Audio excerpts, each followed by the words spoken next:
Exacto, ya se le están, sí, le están pegando la rueda adelante al árbol Ouais. y se le está como quedando. Ouais. Sí.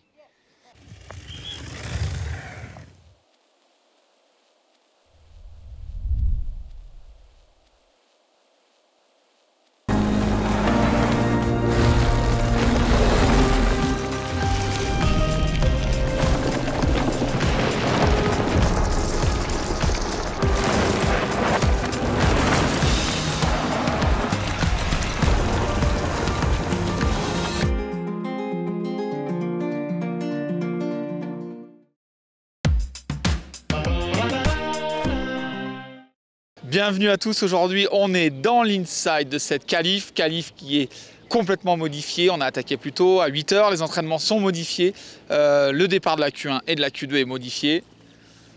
Parce que voilà, normalement il devrait pleuvoir, en tout cas le gouvernement andorran a dit qu'il ferait une tempête. Donc la montagne est tout simplement fermée à partir de 15 h, donc on a tout avancé. Donc on va aller voir cette piste plus rapidement. Chose intéressante, c'est que là on va faire notre analyse de piste pendant la Q1, puisqu'au niveau des horaires ça va correspondre. Donc on va justement regarder ce qui se passe pendant une Q1 et voir enfin les athlètes rouler quelque part pendant leur Q1, pendant leur run de course. On y va, c'est parti.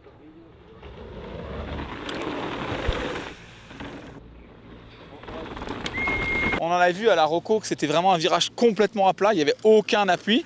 Donc au début ça a posé un petit peu des problèmes et là on voit vraiment bien que ça a créé une ornière, un vrai appui. C'est intéressant, c'est ce que Chris Kilmeret parlait, notamment sur le track walk, le fait de dire que finalement si on ne met pas d'appui, les pilotes se le créent au bout d'un moment donné, c'est juste ça prend plus de temps.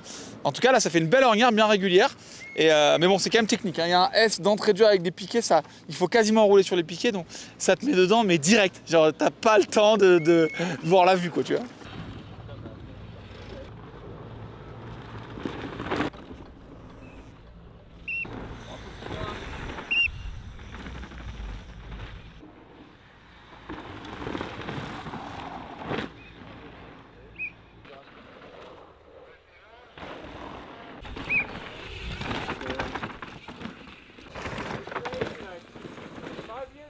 Est-ce que ce pierrier, le premier pierrier finalement, est-ce que c'est l'endroit, le point clé de cette première partie, de ce premier secteur?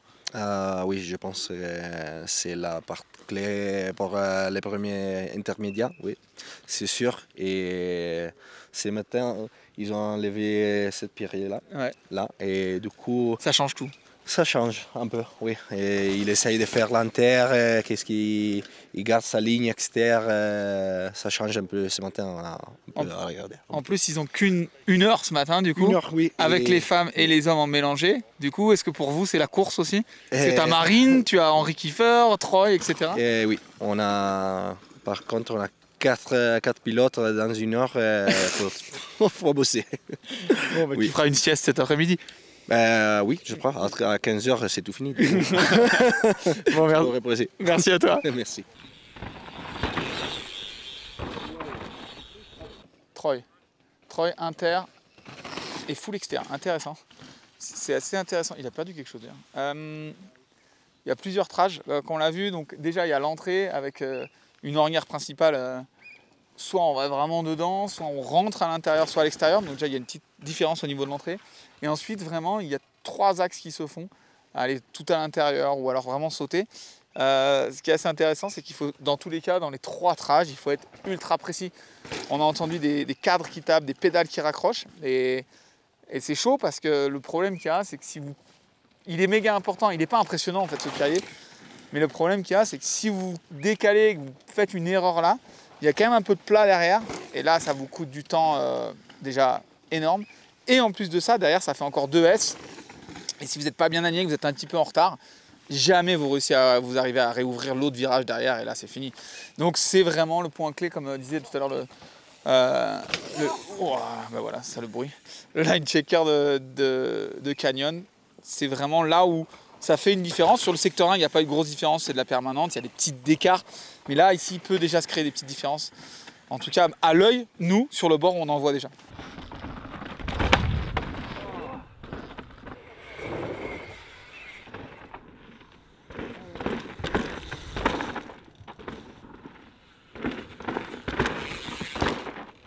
Ah ça, il fait quoi? Ah, il prend tous les trous à ça. Tyler, ouais, ça c'est bien fait. Ouais, ben voilà. Voilà, mais j'ai pas besoin de vous expliquer. On est dans cette partie un petit peu motocross, là, vous voyez, un peu avec ces whoops en descente. C'est le genre de partie, il faut être intelligent. Donc ceux qui ont du monde sur le bord, ils vont réussir à le voir. On saute ce gros tronc d'arbre. Et naturellement, on est attiré vers d'essayer de raccourcir le chemin au niveau du pad. Le problème, c'est qu'on va prendre 4 grosses compressions. Il y a beaucoup de monde qui les prend, ces compressions. Il y en a que ça gêne pas, on a vu Assa le faire, ça n'a pas l'air de le gêner. Après, voilà, il y en a qui acceptent plus les compressions d'autres. Il y a une trajectoire qui est assez intelligente, c'est d'aller ouvrir justement pour faire le tour de ces compressions. Certes, tu fais un peu de chemin. Par contre, derrière, tu arrives à ouvrir. Là, on est passé avec les juniors, mais on a vu quelques élites, même qui arrivaient presque à tirer vraiment au ras du pad. Voilà, donc ça reste des stratégies. Hein. Je ne dis pas qu'il y a un truc qui est plus rapide qu'un autre, mais en tout cas, de l'extérieur, il y en a un qui est beaucoup plus fluide. La chose qui est vraiment importante, c'est que derrière, on a 2 virages qu'il ne faut absolument pas louper en termes de freinage. Il faut être absolument dans la ligne. On va le voir, il y a vraiment des grosses ornières. Et dès qu'on sort, on se retrouve dans cette espèce de puff énorme. Un peu moins qu'hier. Ils ont bossé énormément hier soir. Et je pense qu'ils étaient peut-être 7 ou 8 personnes avec des râteaux à retirer toute la poussière. Et des endroits, ils ont retiré peut-être 30 cm de poussière. Donc ce matin, ça roulait vraiment bien. Mais là, forcément, ça commence à refaire un peu de poussière. Ceci dit, c'est quand même un vrai point clé sur cette piste, et physiquement et sur le timing. Il y en a qu'un qui est passé, si tu veux savoir, ici. Ah, où ça? Thomas. Et Stack. Et moi j'ai entendu que Daniel était passé aussi extérieur un peu là-bas. Ah, il est passé extérieur au-dessus, mais Ouais. après je l'ai pas vu sauter par contre. Ah oui, il a pas sauté. Ouais. Bon, Max saute, mais les juniors, il peut. toi tu vois tout le monde passer. Oui. Et tu vois l'intensité des juniors justement. C'est quand même fou, non? C'est un peu fou, ouais. On se pose toujours les questions. Enfin, les élites, ils se demandent toujours, tu vois, au débrief les soirs, c'est vous étiez comment? Vous étiez à fond quand même? Ou puis t'as Thiel et Max qui font ouais, quand même, on en a mis un peu, tu vois. Faut quand même. Mais ouais, non, c'est vrai que c'est assez hallucinant, quoi. Pour faire court et simple, les virages se détruisent, on l'a vu là justement dans cette partie-là. Est-ce qu'on va dans les ornières et on prend des coups, ou est-ce qu'on essaie de jouer un peu des intérieurs parce qu'il n'y a pas beaucoup de solutions dans ces virages-là, non? Ouais, mais Tu dis quoi à Momo là techniquement et à Loris ici? bah là, ils changent plus leur ligne en fait, si tu veux. Donc, parce que c'est chaud d'aller changer une ligne maintenant. Ouais. Ils vont plutôt avoir tendance à rester un peu mainline pour pas changer de trajectoire au dernier moment et se faire surprendre. C'est pas évident. Après, ça joue à pas grand chose, tu vois. Mais là, typiquement ici, ce virage, ouais. T'en as un qui a essayé de faire l'inter, tu vois. Ouais, on voit. il sort collé. Et il sort collé. Voilà. Donc toi, quand tu es sur le bord, là, qu'est-ce que ce matin tu leur dis? Qu'est-ce que tu leur envoies comme info? Si c'est pas voilà, c'est plutôt le rythme qu'ils ont, quoi. Okay. Essayer d'en mettre un poil plus, suivant comment ils se sentent, mais des fois ils vont te dire ouais, mais si j'en mets plus, je sors un peu de la ligne. Donc non, c'est confiance et puis essayer d'en mettre un peu parce que clairement, bah, tu vois, quand tu vois les temps des juniors, on sait que ça peut aller encore plus vite, logiquement, tu vois. Ouais. C'est chaud. Du coup, Max et Thiel, tu leur dis pas d'aller plus vite, non? Bah eux, je sais pas, tu sais, je pense qu'ils en ont encore en plus, c'est ça le truc. Mais ouais, on a vu Max sur sa GoPro qui quasiment s'arrête et tout. Ouais, qui gueule parce qu'il y en a un qui gêne un peu devant, mais bon. Non, ça va être cool, je pense. Ça va être intéressant. Ouais. Et si ça pleut, comme il devrait se passer à la finale, est-ce que déjà vous avez préparé des lignes de pluie ou genre absolument pas? Ouais, si, on sait déjà un peu, ouais. Ok, quand même. Okay. Oui. On reviendra te voir pour les lignes de pluie alors. Ça marche. Merci pas de soucis. Salut, Nico.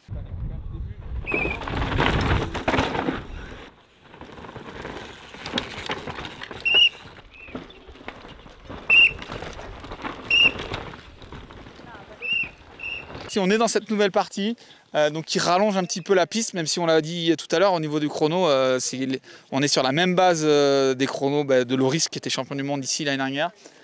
Cette nouvelle partie qui vient faire un grand virage à l'extérieur, ça s'est énormément creusé à l'entrée, on voit là-bas, ça fait quasiment 30 cm de profond, avec des cailloux et des racines qui sont ressorties, donc ça fait vraiment des break bumps, hein. Vous savez ces bosses là, c'est des espèces de vagues, mais elles sont pas molles, elles sont vraiment dures parce qu'il y a du caillou, il y a des racines, il y a beaucoup de choses dedans, donc c'est vraiment là, ça fait travailler les vélos. Après, elle ne change pas grand chose, vraiment ce qui change c'est la sortie. La sortie elle est un peu différente, autant l'entrée il n'y a qu'une seule ligne, on peut ouvrir un peu dans les buissons, mais on est obligé d'aller dans cette ornière. Par contre en sortie on peut essayer d'aller sauter effectivement un petit peu à gauche pour ouvrir le virage d'après, ou rester un petit peu plus bas. La sortie là c'est vrai que ça diffère un petit peu, mais voilà, ça n'a pas créé beaucoup de lignes, mais en tout cas voilà, ça a rallongé un petit peu la piste. Et ça a calmé un peu le jeu. On se rappelle, avant, c'était un peu dangereux. Donc là, c'est vrai que c'est sympa. Par contre, ouais, physiquement, c'est rajouter encore de l'effort. Et on les voit, c'est à partir d'ici qu'ils commencent à souffler. On les voit quand on les entend faire des race runs. Ils soufflent vraiment, on les entend faire comme ça, là, vraiment, à cet endroit-là. Donc c'est l'endroit un peu de la bascule, on va dire.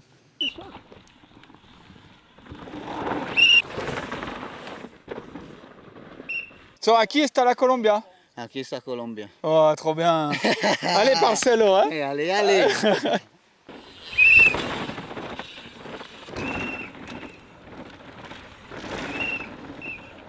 On arrive à la fin du secteur 2, cette espèce de grand lançoir.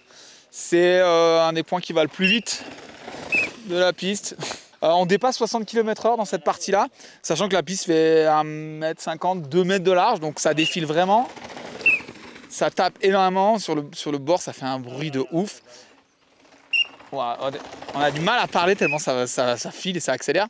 Au bout de cette ligne droite, c'est la fin du secteur 2 et le début du secteur 3 avec justement les pierriers, toutes ces choses compliquées qui viennent un peu rendre la piste technique. En tout cas, ça va être intéressant d'aller voir. Petit point horaire, on a fini les entraînements, il est 10 h, donc ça veut dire qu'on va attaquer la Q1. Ça va être super intéressant de voir des choses qu'on ne voit pas souvent. On est souvent en bas pour la Q1 parce que c'est plus tard. Et là, on va voir justement les athlètes dans leur race run.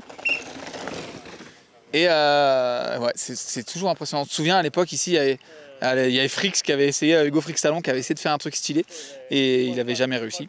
Mais d'ailleurs, il faudra qu'on le voit, c'est son anniversaire aujourd'hui. On va lui souhaiter son anniversaire. Allez, viens. Allez, on est parti pour la Q1. Ouais, ça chauffe. Hein.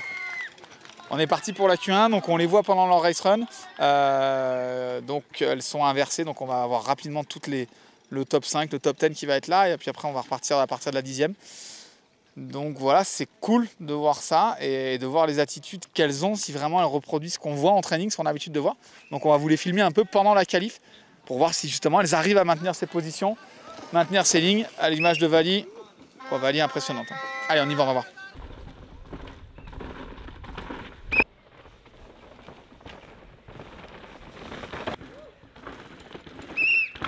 Il dit que Nina pour le moment devant 2 inter.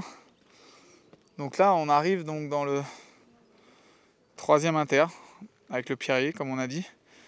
Et c'est là qu'il y a des grosses différences. Nina elle a déjà mis 2 secondes 2 sur Jess. Mais on va attendre surtout Tané, c'est Tané qu'il faut voir. Regarde, Tané elle va passer méga vite.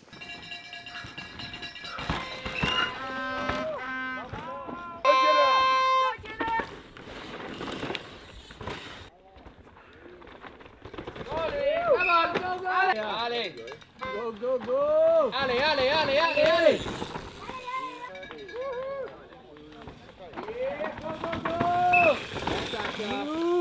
J'attends de voir ce que Millet va faire.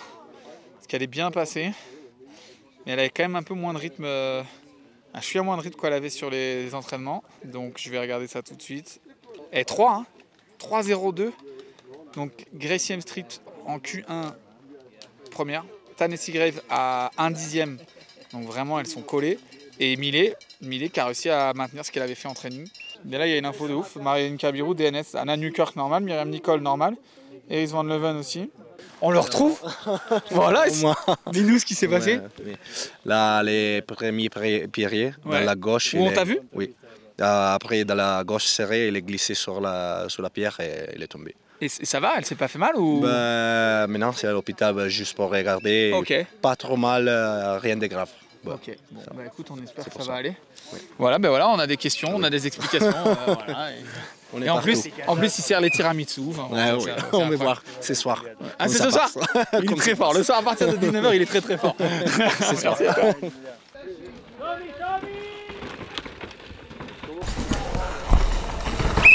Allez, Camille!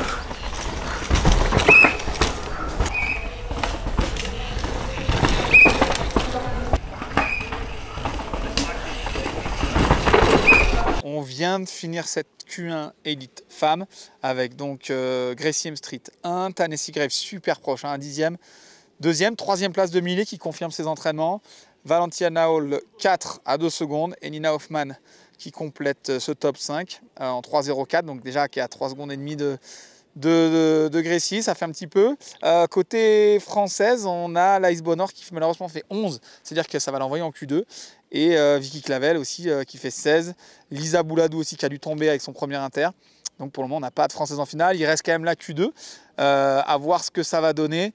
La petite chose quand même qu'on peut noter, c'est que par exemple, Valentina Roa, qu'on a vu faire des beaux trainings, elle est 12, donc il va falloir aussi qu'elle passe par la Q2. Donc voilà déjà un peu... Mais Millet, franchement, elle a vraiment roulé. Hein. On est à 3-0-0, ça veut dire qu'on est à 20 secondes des hommes.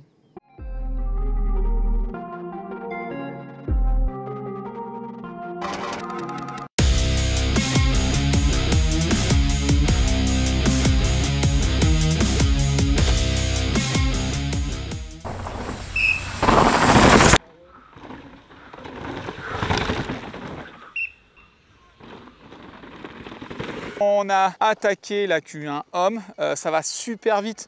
On rappelle que ça va être le top 20 qui part inversé, il me semble, ou top 15, je ne sais plus, il faudrait qu'on vérifie.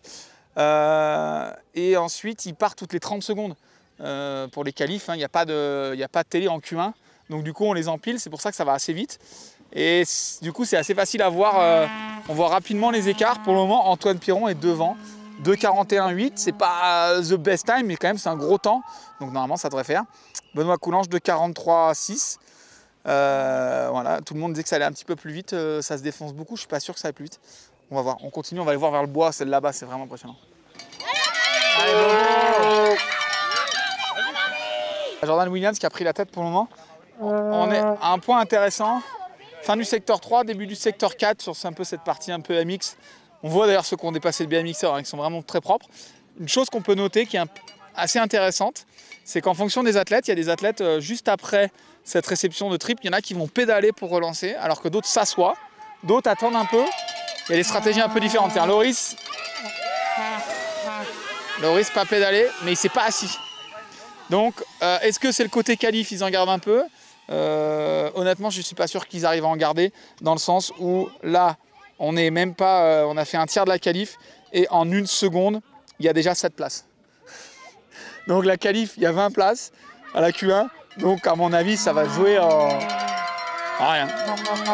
Waouh!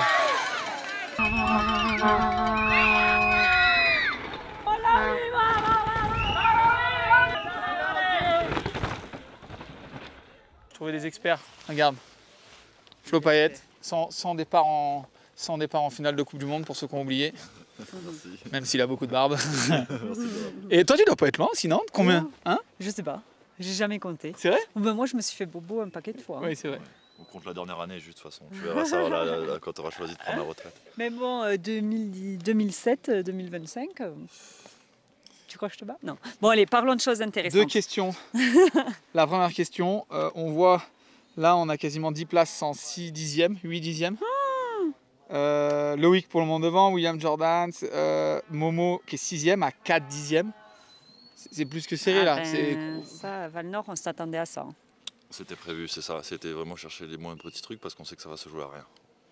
Et là, c'est ce qui se passe. Et ça se joue à rien. Du coup, là, le petit pronostic, là, il n'y a que 20 hommes qui vont passer en Q1. Elle va descendre à combien la qualif? 1 seconde 5, 1 seconde 8? Là, on est exactement... J'aime bien, elle fait... On est à 2 secondes 8 là, donc ça va être 2 secondes. Ça peut être entre une 5 et 2, je pense. Ouais, ce serait donc le plus rapide, on n'a jamais vu autant. Ah ouais. C'est court en plus, donc forcément, ça va être... Non, 2, 2, 2. Il ne faut pas abuser. Allez, là. 2-10. Et la deuxième question que j'ai, le temps, si on prend le temps de Loïc de la Q1, donc il a quand même pas traîné. Il est en 2,40, 565, il est donc toujours moins rapide. Que la piste évolue, arrêtons. S'il est max, s'ils refont en 2,39, parce que là ils vont rouler après les juniors. Et ouais, mais ce matin, ils sont très forts, c'est les plus forts et tout, ça c'est sûr. J'espère qu'ils seront en dessous, mais ce matin, ils ont quand même dit que les virages du haut se défoncent. Il y a quand même la piste qui s'abîme, donc, mais ils vont être quand même au-dessus. Ils sont au-dessus du lot, ces petits loups.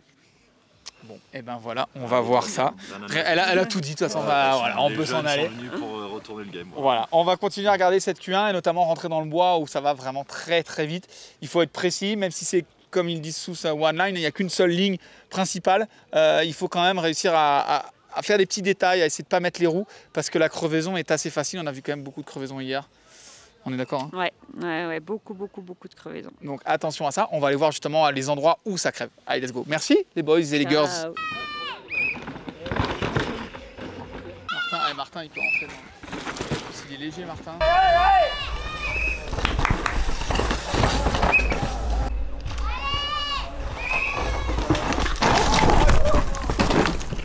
Ouais, c'est un drama incroyable.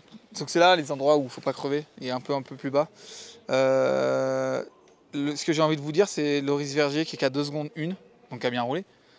Il est 19e pour le moment. Et Martin n'est pas arrivé. Thibaut Daprela out, Troy Brosnan out, Benoît Coulange out. Mais c'est abusé. Enfin bon, on va rester un petit peu là pour regarder justement ces endroits-là. Les endroits justement qui peuvent un peu crever, il y a cet endroit-là et un dévers un peu plus bas. C'est là où il faut vraiment être précis et surtout, on est fatigué, mais il faut quand même garder l'énergie d'avoir de la précision. Si on commence à faiblir et qu'on s'affaisse un peu sur le vélo, c'est là où on est plus lourd et on est déjà moins précis dans la trajectoire puisque ça se joue à quelques centimètres et surtout on est plus lourd, on est moins léger sur le vélo, moins aérien et c'est là qu'on crève. On en a vu beaucoup crever et en plus de ça, comme dirait Yo, que vous voyez pas mais qui est là en face de moi, les trous c'est des tombeaux, c'est-à-dire que là tu vois même pas le fond du trou. Alors, tu vois le bord mais tu vois pas le fond, c'est ouf.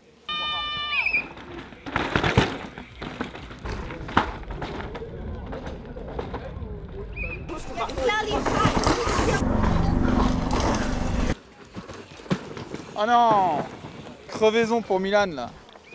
Crevaison pour Milan. Là c'est le moment. T'as toujours un bad mood dans la course, bah c'est ça. Crevaison pour Milan, Hugo qui fait une faute en bas, il sort et Loris 21. Voilà, c'est le bad mood du moment là. C'est terrible.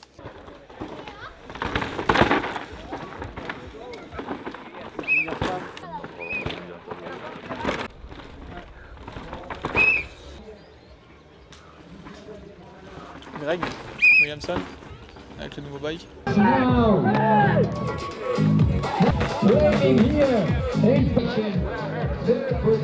On est avec Thiel. Ça s'est défoncé un peu alors comme on l'a prévu. Ouais, par rapport à nous hier, ouais, c'est bien défoncé quand même. Ouais. J'ai fait quelques fautes là, surtout dans le dernier bois. Ouais, on t'a vu un peu là-bas. Hein. Dernier virage. Après, j'ai fait un bon run, je voulais pas faire un bon run et ça va. Ouais, ça reste qu'une qualif. Pour vous, c'est demain vraiment le plus important. Hein. On verra bien demain. Ouais, y a pas... Bon, ok. Et par contre, Max Assa ont bien roulé comme sur les mêmes temps que vous faisiez hier. 2.39.100 et 2.39.600. Ouais. Donc on est dans le même esprit. Ouais. On note quand même que c'est quand même devant les élites qui ont roulé juste avant vous là. Ouais. Et surtout que nous on n'a pas de deuxième chance. Du coup c'est bien. Bon bah écoute, on te laisse te reposer, on te voit demain pour la finale. Ouais. Bonne chance. Allez, merci. Merci à toi. On va voir notre légende locale, Thomas Estac, qui rentre en Q1. Il avait dit de toute façon. Et Milan aussi, qui va en Q2 du coup. Il y en a un paquet qui vont en Q2. Hein. Il y a Troy qui va en Q2, qui est tombé ce matin. Il y en a tellement, la liste est longue. La Q2, franchement, elle va être encore pire. En plus, ils avaient dit un truc, c'est qu'avec la météo, ils ont encore rendu la pression plus importante sur la Q1 parce qu'ils avaient dit que si la météo se dégradait plus vite que prévu, ils prendraient les 30 premiers de la Q1. Et finalement, ça tient. Donc finalement, tu repars encore alors que tu t'es mis encore plus la pression. Regarde qui est là. Quoi? Non. Qu'est-ce que tu fais ici, toi? Ça va? Je prends l'air. On est félicité Thomas Estac pour sa qualif 1. Ben voilà. Vous aussi? Ben voilà. Ben voilà, la méthode, on est d'accord, on est pas pour ça. Dylan, je l'ai mis dans ma fantasy league. Dylan qui? Dylan. Ah, moi j'ai mis Milan. Moi j'ai mis Milan dans ma fantasy league. J'aurais dû mettre Milan. Bah ouais. Moi je viens surtout voir les mécanos, mais bon après je peux t'en parler toi. Bon non, bien, ça y est, la méthode Estac est rentrée en ordre. Ça fait plaisir. Q1, ça tourne quoi. Ouais, je suis trop content, franchement depuis hier, je roule super bien. Et là, que des bonnes sensations pendant la Q1, genre ma respiration était lente, j'anticipais tout, j'étais vraiment propre, je lâchais où il fallait, vraiment un run bijou. J'ai encore le bas, je me fais un peu fumer. Ouais. On va régler 2-3 trucs demain. Et voilà. Et quand tu descends, là, on a vu les qualifs, c'est méga serré. Genre les 10 premiers, ils ont 8 dixièmes d'écart. Les 10 d'après, ils ont 8 dixièmes d'écart. Donc il y a 2 secondes d'écart entre les 20. Est-ce qu'on pense à ça en disant voilà, j'ai lâché 4 dixièmes dans une erreur ou vraiment tu fais abstraction de ça toi? Pendant le run, j'y pense pas. Mais par contre, au départ, oui. Genre, je me prépare dans le sens où on a une Q2, on a une deuxième chance. Donc là, il faut tout donner parce que ça va être serré. Donc vraiment, le mot que je me dis, c'est vraiment d'être intensif de suite. Quoi, premier split de rentrer dedans et après pendant le run j'apprends, ça prend du temps, mais j'apprends petit à petit de faire une erreur, accepter que tu as fait une erreur. Ok, et pas surenchérir. Pas surenchérir, pas se mettre des... C'est bien, tu progresses, je te félicite. Bientôt 30 ans. Ouais, c'est terrible. Bon, allez, on venait voir, on avait une question mécanique, mais tu sauras pas nous répondre, donc c'est méfie-toi parce que j'ai bac pro mécanique moto, j'ai eu 15,5 de moyenne. Et à l'atelier, on avait 4 heures pour trouver la panne et je l'ai trouvé en 15 minutes. C'était quoi la panne qui t'avait mis une fuite d'essence juste? Je me rappelle plus, mais attends, mais il y avait le calculateur et tout, genre fallait chercher le truc, c'était chaud. Mais calculer quoi? Eh ben, calculer le moteur, quoi.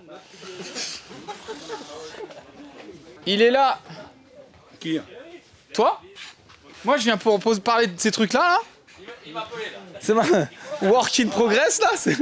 Ça veut dire quoi, ça, work in progress? Bah je sais même pas. Oh, arrête. Non, en vrai, on avait une question. On voulait parler un petit peu. Ça fait longtemps qu'on n'avait pas fait un point de pneus parce que il pleut pas. Donc la décision des pneus, elle se fait pas tout le temps. Même si demain, ça devrait changer. La question qu'on avait, c'est que là, on a des pneus. Là, en l'occurrence, justement, Michelin qui est notre partenaire. C'est pour ça qu'on est aussi venu nous voir. DH22.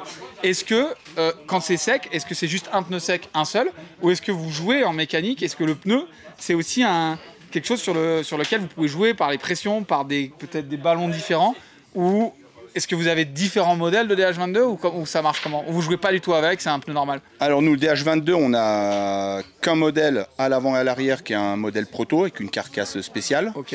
Après, on joue un peu avec les pressions. En majorité, on roule tout le temps avec le DH22. Quelles que soient les conditions? 90% des cas, on roule avec le DH22. Ok. Et on commence à rouler un tout petit peu avec le work-in. Voilà. Le work in progress. Le nouveau pneu. Nathan a roulé à Loudéanville avec. Ok. Et Thomas roule avec ce week-end. Le pneu roule un tout petit peu mieux que le DH22. Ouais. J'allais dire, qu'est-ce qui change entre deux pneus secs? C'est quoi? C'est le fait que ça roule mieux? Le fait que ça roule mieux, ouais, c'est déjà. Tout. Et puis peut-être le freinage aussi. Ah, d'accord. Mais le DH22 est top, c'est le plus... C'est celui qui... a le plus de marge en tout cas. De marge, voilà. Ouais. Pour nous, on roule principalement avec le DH22. D'accord. Et par contre, d'une course à l'autre, là tu dis que c'est des DH22 proto, est-ce que justement tu changes de DH22, on va dire, de carcasse et non. Ça, vous restez parce qu'il ne faut pas changer, il faut être régulier? Déjà, on a toujours celui-là parce qu'il est mieux que le DH22 normal. Ouais. Il est un peu plus rigide, il roule mieux. Ouais. Donc, la vitesse où il roule, oui, voilà, c'est sûr. on roule tout le temps avec celui-là et on commence à rouler un peu avec celui-là. Bon, ok, c'était notre question. Et dernière petite question, on parlait des pressions, de jouer avec. Sur un truc aussi cassant que ça, c'est quoi les pressions devant, derrière à peu près? Là, derrière, c'est entre 1,8 et 1,9. Ah ouais, donc... Ah oui, c'est beaucoup ça. Ouais. Alors qu'il n'y a pas de grippe, quoi. Bah ouais, 1,8 et 1,9 pour Thomas, pour Milan, ou même pour Nathan. Ouais. Voilà. Et devant? Et devant, on est entre 1,5 et 1,7. Ok, ah oui, d'accord. Voilà. Et donc l'arrière, c'est peut-être un côté où on ne veut pas crever, en tout cas essayer de... Déjà, puis que le pneu roule bien, et eux, ils aiment bien cette pression-là. Ouais. Ok, voilà. Merci pour ce petit point, mon petit David. Oui. D'ailleurs, si vous voulez le retrouver, on peut te voir, parce qu'il a une double vie. Il travaille là, entre les Coupes du Monde, quand nous on fait un jour de repos, il me dit « Ouais, demain, je vais au magasin à Lonzier, je vais bosser, je reparle. » Avec mes associés. Toi, t'as trois boulots, quoi.